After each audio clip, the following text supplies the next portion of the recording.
Welcome back. In this session, we will discuss about two-dimensional arrays. Two-dimensional arrays. I already told you that we deal with single-dimensional arrays and then two-dimensional arrays. In most of the cases, we restrict ourselves to single and two-dimensional arrays. The other dimensional arrays like three-dimensional arrays, four-dimensional arrays are also possible. Okay, theoretically possible. But in practice, generally, we don't use them. So, in this session, we'll discuss about two-dimensional arrays. And what exactly we mean by two-dimensional arrays? Two-dimensional arrays. If you remember, in mathematics, we deal with matrices. So, I think everybody studied about matrices. So, in mathematics, we deal with matrices. What matrix consists of? A matrix consists of rows and columns. A matrix consists of rows and columns. Matrix consists of rows and columns. The elements are arranged in the form of rows and columns. The elements are arranged in the form of rows and columns. The elements are arranged in the form of rows and columns. So, generally, this is the matrix. Okay. So, a matrix consists of rows and columns. Rows of elements, actually not lines, rows of elements, and then the columns, So, a matrix consists of rows and columns. Again, remember here it is an array, so it is a homogeneous collection of elements. So, all the elements of the matrix are of same type only. So, in C language, we represent a matrix using two-dimensional array. We represent matrices using two-dimensional arrays. That means a matrix which is consisting of rows and columns. That's why it is two-dimensional.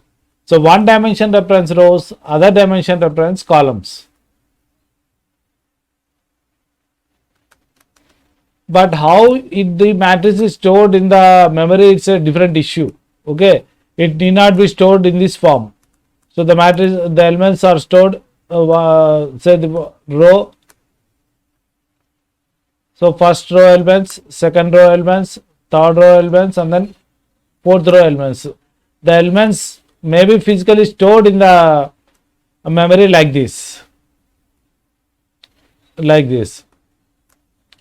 So, we use matrices or we use two-dimensional arrays basically to represent the matrices. Now, what is two-dimensional matrix?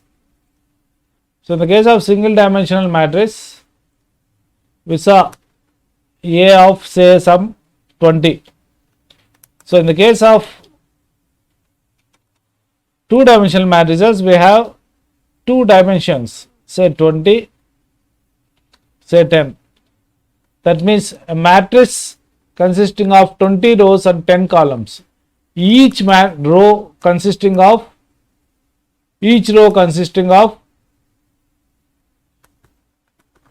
10 columns. So, how many elements total? 20 into 10, that is 200 elements are there in the case of this matrix. A of 20, 10.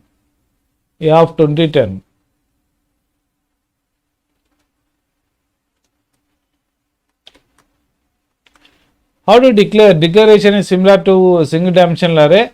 The only thing is we should have another dimension. So, storage class, data type, array name, and two dimensions actually. One dimension say row max size, the other dimension column max size. So, storage class is nothing but one of the storage classes defined by the C language. So, for the time being, we will assume that it is the default storage class. So, we don't use this storage class, and then data type is nothing but the type of all the elements of the array. Remember, it is a homogeneous collection of elements. That means all the elements are of same type, and that type is nothing but the data type. Array name is a valid identifier, and row max size is the maximum number of rows, and column max size is the maximum number of columns, maximum number of rows and maximum number of columns.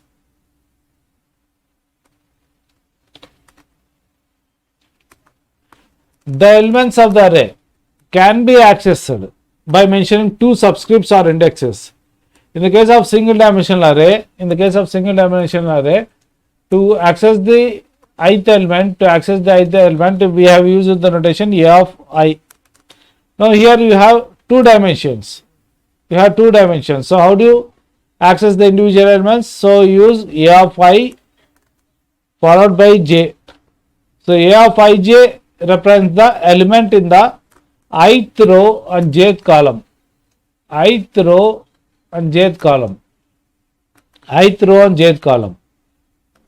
So initialization can be done similar to one dimensional array, but usually it is avoided. If you want to initialize, it's better to use loops and explicitly initialize them. But while declaring itself, if you want to initialize, you can use this type of notation.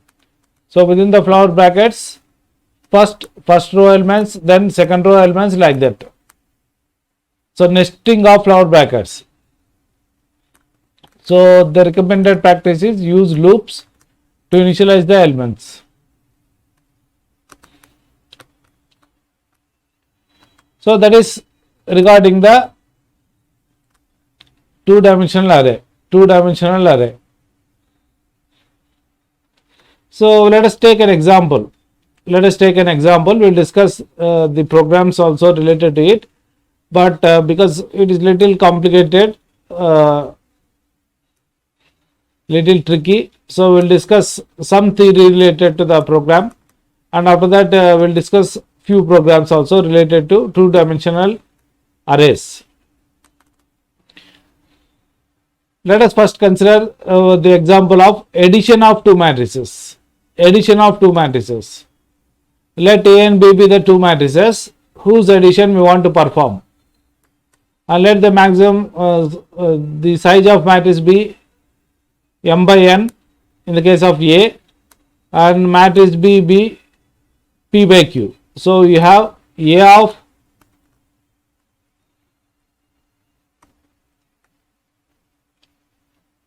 this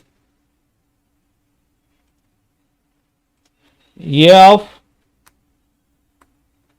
m by n, the matrix is of size m by n. So m by n should be written something like a subscript, because here in this tool subscript is not supported. So I have written, so A of here m by n and B of p by q. Okay. So these are the matrices. The order of first matrix is m by n. The order of second matrix is p by q.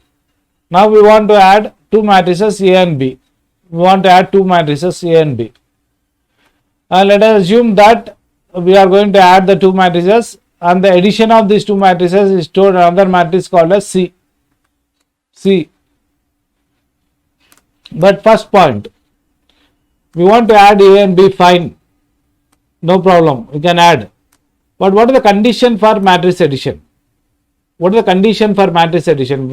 you will be able to add the matrices, when you will not be able to add the matrices. So for addition, what is the requirement? The order of the matrices should be same.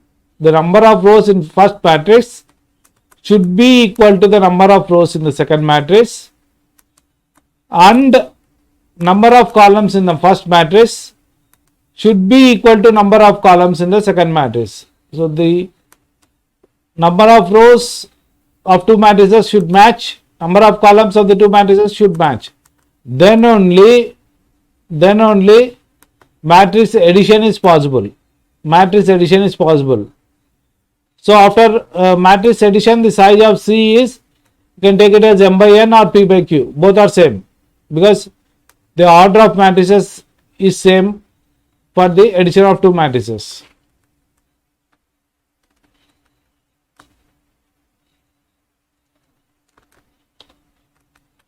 This is an example. This is an example program. So A and B are the two matrices whose addition has to be performed, and C is the matrix where the result is stored. Where the result is stored. Mn represents the number of rows in first matrix and number of columns in the first matrix. PQ represents the number of rows in the second matrix and number of columns in the second matrix respectively. Okay. Now, what is it?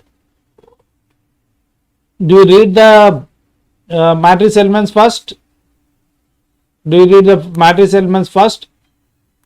We can do it, but before we do the elements into the matrix, we should know the order of the matrices, because if even if you want to read the elements, you need the order, and also we have to first check whether the matrix addition is really possible or not. If the matrix addition is not possible, then there is no meaning in reading the elements of the matrix itself. Okay. If matrix addition is not possible, I repeat, if matrix addition is not possible, then what is the logic in reading A and B? No logic. So that you have to remember. You always try to make your programs efficient. So that's why we are reading the order of the matrices. Size of first matrix M by N, Mn, P, Q. Then what we are going to check? We are going to check whether M equal to P and N equal to Q. If it is the case, then you can proceed further. If it is not the case, then return. You cannot perform matrix addition. So that's why if M not equal to P or N not equal to Q, if number of rows is not equal to number of rows in first matrix not equal to number of rows in second matrix, or number of columns in first matrix not equal to number of columns in the second matrix. If one of these is true or if both are true, then you cannot perform the matrix addition. That's why we are printing matrix addition not possible and then return. That means we are coming out of the program. There is no meaning in reading the elements. If it is not true, that means if M is equal to P and also N is equal to Q, then we can proceed further. So that means we are not going to return, we are going to proceed further. So here you can see we have to read the elements of the first matrix. Remember, it is a matrix. Rows and columns are there, not just rows. So whenever you are dealing with two-dimensional matrix, you require nested loops. That means this is one loop, this is another loop, this is present within this one. So this is present. This is present actually within this one. This is present within this one. Okay. So enter the elements of the first matrix. So 0 to less than 0 to m minus 1 actually. So 0 to n minus 1, because we are starting from 0. So you are reading the elements of the matrix one by one. First what you are reading, I becomes 0. If you don't know how the nested loop works, first I becomes 0, check I less than m. After that j will be 0, check whether j is less than n and read it. First element that is read is a of 0 0 0 0. After that what happens? What happens in the case of nested loop? So I is equal to 0, it remains I equal to 0, but j equal to 0 first, and then j value will be incremented. J becomes 1, j becomes 2, like that until it is less than n. When it becomes n, there it ends. So first element that is read is 0 0, second element that is read is 0 1, third element that is read is 0 2, like that. So when it reaches value n minus 1, when j takes value n minus 1, after that you come out of this one, and then I value will be again incremented. So I value will become 1, and again 1 0 1 1 1 2 like that, again 2 0 2 1 2 2 like that. So that's how nested loop works. Nested loop works. So what are the elements that are read? In what order they are read? 0 0 0 1 0 0 0 1 0 2. So if it is the 3 by 3 matrix, 1 0 1 1 1 2, next 2 0 2 1 2 2. That is the order. 0 0 0 1 0 2 1 0 1 1 1 2 2 0 2 1 2 2. So read the elements of the matrix, first matrix. Similar is the case with the second matrix. So second matrix is of size P by Q. So I equal to 0 to P, I equal to 0 to Q. You read just B. So that is the only change. That is the only change. Here you can see P, Q, and then here it is B. No, it is not but only 1% D. This is only 1% D. Okay, only 1% D. So after that, again you can perform the addition. Because both M by N and P by Q are same. Here you can use M, N or P, Q. Doesn't matter. So 1 by 1 you are adding Cij equal to Aij plus Bij. That means C00 is equal to A of 00 plus B of 00 like that. You will be adding and then you will be printing. You will be printing the matrix elements. That's how this matrix addition works. Okay. Best wishes. Will be performing the matrix addition in the programming session. Thank you.